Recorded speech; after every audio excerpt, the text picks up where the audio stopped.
అల్లూరు సీతారామరాజు జిల్లాలో మారేడుమిల్లి మండలం జయ్యమ్మ వలస దగ్గర జరిగిన ఎన్కౌంటర్ వివరాలను ఎస్పీ అమిత్ బర్దార్ వెల్లడించారు.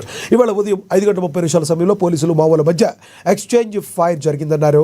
ఎక్స్చేంజ్ ఆఫ్ ఫైర్ అనంతరం 7 మృతదేహాలు దొరికాయని తెలిపారు. ఇవాళ జరిగిన ఫైర్లో మావోయిస్టు కీలక సభ్యుడు జోగారావు బాడీ లభ్యమైందన్నారు.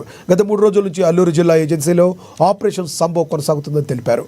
ఇప్పటి వరకు జరిగిన 2 ఎన్కౌంటర్లో మొత్తంగా 13 మంది మావోయిస్టులు మృతి చెందారని ఎస్పీ బర్దార్ వెల్లడించారు.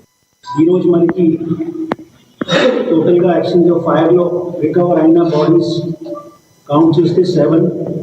దీంట్లో ఒక గొప్ప సక్సెస్ కూడా ఉన్నాయి. మనకి ఆంధ్రప్రదేశ్ ఒడిశా బార్డర్లో ప్రెజెంట్లో సిసిఎం పనిచేసే వాళ్ళు నెట్టు జోగారావు గ్యాస్ ట్యాక్ శంకర్ కూడా ఈ ఎక్స్చేంజ్ ఆఫ్ ఫైర్లో న్యూట్రలైజ్ అయిన అతనితో సహా ఇంకా 6 మెంబర్స్ ఉన్నాయి. దాంట్లో 3 ఫీమేల్ మావోయిస్ట్ కూడా ఉన్నాయి.